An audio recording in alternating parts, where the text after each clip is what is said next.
ak barki démb gis ne coup d'état la ñu nemmeeku fi nga xam ne rek moom mooy ci diwaanu Gabon tey ban remarque ngay def ci coup d'état boobule. xam nga Sali Gabon. bokk na ci précaré yi gën a am solo de la France-Afrique xam nga la politique française en Afrique. après ñuy waaj a dem indépendance. Le général de Gaulle dafa xamoon bu baax ni mënul nekk une puissance reconnue au niveau international sans pour autant mu garder la mainmise ci colonies yi nga xamante ne moom la amoon en Afrique foofu lañ inventé cet réseau occulte de la France-Afrique loolu ñi nga xamante ne gëstu nañ histoire xam nañ les démarches de Jacques Foccart nga xamante ne li ñu bëgg mooy joxe indépendance tout en maintenant la dépendance loolu nag naka lañ koy defee mooy gouverneur yañ daan am AOF dañuy fexe ba am ay africains mais aussi docile que les gouverneurs ñu teg leen fa bu ñu amee koo xamante ne rek ñëw na hostile Thomas Sankara Patrice Lumumba ainsi de suite dañ lay faagaagal noonu lañ doon procéder alors comme que l'indépendance de l'Algérie dafa nekkoon benn guerre bu fratricide la France avait perdu pratiquement pétrole au Sahara bi fi mu mënoon a retranché wu mooy Gabon alors Gabon seen premier président Léon Mba 1967 mais papay Ali Bongo muy El Hadj Omar Bongo moom mi ngi woon ci dispositif am dañoo dem ba ñu modifier constitution bi teg Omar Bongo def ko vice-président Omar Bongo après que la démissionné Omar Bongo ñëw la au pouvoir nekk le président du Gabon 1967 ba tey jii nii may wax ak yow benn clan boobu moom mooy diriger Gabon Omar Bongo bi mu décédé en 2009 doom ji ñëw jël le pouvoir bu may gagné élection yooyu noonu ñi nga xamante ne moom mooy observateurs yi fa nekkoon y compris les services de renseignement français ñoom ñëpp nee nañ après que ni dañoo inversé résultats yi maanaam André Mba Obama mi nga xamante ne moom moo gagné woon avec 47% quelque chose du genre ñu jox résultats yooyu Ali Bongo ba léegi nii may wax ak yow Ali Bongo ak le clan des Bongo ñoom ñooy diriger Gabon alors donc man personnellement à chaque fois dama koy wax je ne suis pas quelqu'un qui condamne systématiquement les coups d'état non am na coup d'état yoo xamante ne man dama koy rafetlu il y a des coups d'état qui ont été au service de la démocratie Jerry Rawlings Gabon kële fële Ghana am na coup d'état yoo xamante ne ça a été en faveur du nationalisme et du patriotisme Thomas Sankara donc kon buñ la falee même à 95% lañ la falee sax boo ñëwee taxaw ci bopp réew mi di noot sa askan di fitnaal sa askan ressources yi nga xamante ne moom la sa askan am nga war leen koo delloo nga jël ko à d'autres fins kooku dañ la war a mettre dañ la war a coup d'état nga pousse c'est ça la réalité bu ñu fontoo kon yow d'accord nga ci coup d'état bi doo defal nank nee naa la du coup d'état yëpp man lay condamné am na coup d'état yoo xam ne dama koy rafetlu et je t'ai donné des coups d'état qui ont été au service de la démocratie au service du nationalisme maintenant Ali Bongo man li tey sama xel ci coup d'état bi mooy déjà ki ko def proximité bi mu am ak moom mais naka lañ lay jëlee dès que le sous résidence surveillée ngay def vidéo naan make noise quoi faites du bruit. C'est la question. donc il y a beaucoup de choses yoo xamante ne c'est assez jàpp nañ ne dil c'est entre ñoom. mën na nekk c'est une lecture possible parce que les réseaux de la France-Afrique ce sont des réseaux yoo xamante ne saa yi dañoo doy waar mais liberté wóor mooy am na benn vent boo xamante ne mi ngi souffler en Afrique kenn mënu koo téye xoolal le capitaine Traoré ba mu jàkkaarloo ak Poutine dégg nga wax ji c'est-à-dire Assimi Goïta Mamadi Doumbouya et tant d'autres ce sont des régimes militaires certes qui appartiennent de la même génération mais boo xoolee seen démarche ak seen orientation c'est qu'ils essaient tant bien que mal de donner un coup de frein à l'impérialisme français Russie bien sûr mi ngi ciy tirer profit mais il faut être honnête pour dire que ni la colonisation française c'est une colonisation barbare sauvage boo xamante ne képp ku ko subir képp ku ci nekk victime on a une cadence de développement assez relative xoolal yeneen dëkk yi ñu coloniser rek xoolal les colonies britanniques xoolal les colonies lusophones ainsi de suite ñooñu ñëpp peut-être ñu ngi am benn décollage économique boo xamante ne c'est salutaire mais les colonies françaises actuellement ci situation bi ñu nekk c'est catastrophique parce que France malheureusement des pièces économiques dominer sa culture fexeel la éloigner de tout ce que tu avais donc loolu noonu nag jàpp naa ne bu ñu ciy dem à chaque fois que ñu gis ay présidents yoo xamante ne dañuy ñëw nekk à la solde de cette ancienne puissance coloniale ben c'est normal que les militaires prennent le pouvoir à un moment donné donc voilà mais Ali Bongo ak Gabon ni mu toll ci richesse ci pétrole Gabon daanaka bëri na gis nga ñu ngi jëm màggal Touba Cheikh Amadou Bamba bi ñu ko exilé au Gabon. bërëb bi ñu ko doon yóbbu ay Mayomba ay Lambarna dëkk yooyu noonu ba léegi c'est inhabité kenn dëkku fa. c'est-à-dire pour dire l'immensité du Gabon ak population bu ndaw bi richesse bi fa am mais chaque jour les mêmes causes produisent les mêmes effets cadence de développement relative extrême pauvreté mais loolu yëpp lan moo ko yóbbee askan wi mooy am ay dirigeants yoo xamante ne seen yoon nekkul ci seen askan ñoom seen poche ak seen biir képp moo la ñu am na benn enquête bu France de defoon je pense si ma mémoire est bonne sur les biens mal acquis avec le clan Bongo mais tu te rends compte que ni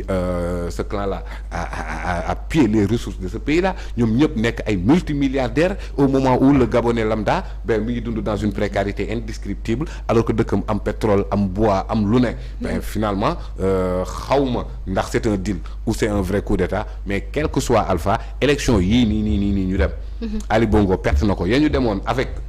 Jumping il avait perdu ba mu demoon ak André Mba Obama il avait perdu donc ba tey avec 64 pour il n'a jamais rien gagné ça tout le monde le sait tout le monde xam nga foofu élection bi un tour la amul deuxième tour donc kon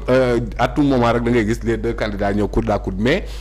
Ali Bongo mësut a gagné il n'avait même pas les ambitions d'être président la politique ne l'intéressait même pas Ali Bongo il voulait être un musicien jazz quoi moom loolu la bëggoon a doon loolu mooy passion mais papaam forcé ba dugal ko ci lii nii mais vous avez vu AVC bi sa situation sanitaire mais est-ce que Ali Bongo moo doon jiite Gabon tu sais ce qu'il a nommé à son fils doomam quoi Nouridine Bongo coordonnateur des affaires présidentielles mës nga dégg poste boobu noonu ci kaw àdduna jamais voilà loolu moom mooy kii moo leen di diriger te faloo leen ko jabaram ne fa di buum mi doom bu jigéen ba ne fa di choco suba ngoon guddeeg bëccëg il fallait que ça arrête à un moment donné il fallait que ça arrête et heureusement ça a arrêté mais Pa Moussa yaakaar nga ni armée bi bu demee ba jël pouvoir bi dina yomb pour mu delloowaat ko civil yi non xam nga bon il y a des transitions yoo xamante ne en Afrique oui en Afrique parfois les transitions ont une valeur de mandat je pense que le Guinéen il a pris 4 ans de transition nee na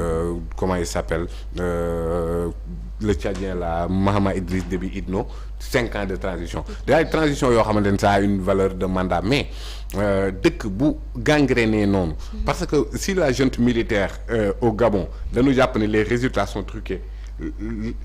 une seule chose la ñuy def nanu dem recompter génne de manière transparente le résultat des urnes ki gagné ñu jox ko nguur gi jarul ay transition kii wër-wërlu donte nag le Gabon bokk bu nekk na ci dëkk yoo xamante ne infecté par la corruption le chômage la misère beaucoup de choses luñ jar a defaraat la mais bu dee askan wi moom moo choisir kii je pense que les militaires n'ont même pas lieu de faire des transitions mais nañ jox nañ compter waat milliards yi ma gis démb ci réseaux sociaux yi non le clan des Bongo dama ne gis nga xam nga Gabon dëkk bu riche la ci ay ressources naturelles yi Gabon am presque daanaka moom rek moo koy am en Afrique mais moment boobu noonu Gabon pour nga gis fa tali bu baax problème la pour nga gis fa ndox bu neex problème la kon xaalis bi xanaa daa demee boor waaw voilà maanaam daa am benn maanaam ci bongo yi daal la dem merci waxuma bongo comme vous le waxuma bongo man mais le clan des Bongo depuis El Hadj Omar Bongo 1967 ba tey ngeen di diriger benn réew saa yi amul démocratie kenn du wax kenn du yëngu gëjël richesse su dëkk bi sax mais des journalistes l'ont fait dem France pour évaluer fortune la famille Bongo Pascaline mi nga xamante ne moom moo doon grande sœur u Ali moom moo doon gérer les finances de El Hadj Omar Bongo gars yi bi ñu dindee compte mi saa yi kéemtaan la waaw oui c'est-à-dire ils sont immensément riches loolu nag tey nag wax dëgg yàlla dañu war a ils doivent payer xoolal Ali Bongo bi mu ñëw au pouvoir ak tey bi muy déclarer candidature am pour un troisième mandat nga gis ko ak AVC bi mënul dox Ali Bongo dirigé wul Gabon soxna si jabaram si moo fa nekkoon di buum mooy fal mooy folle voilà léegi nag doom ji coordonnateur des affaires présidentielles xam nga Karim Wade on parlait du ministère et de la guerre moom nag daf koo jëmmal coordonnateur des affaires présidentielles doom ji Nouridine Bongo qui se préparait à être le président aussi ah voilà comme si on était dans une monarchie alors que le Gabon se dit démocratique alors donc il faut impérativement que démocratie boobu muy woote mu wuyoo ko te loolu militaires yi lii ñu def nii kontaan naa ci mais nañu compter waat xob yi xam ne Ali gañewul mu toogee ne la ki gañe ñëw toog doxal jarul sax ay transition ak nangam léegi maintenant réforme yi war mais le nouveau gouvernement va le faire le nouveau président va le faire ce n'est pas la peine que les militaires puissent rester là-bas jaru ko surtout Pa Moussa yan solution nga yaakaar ne tey buñ ko utiliser dinañ mën a mettre fin au coup d'état waaw xam nga nee naa la man du ma condamner coup d'état yëpp am na coup d'état yoo xamante ne je m'en réjouis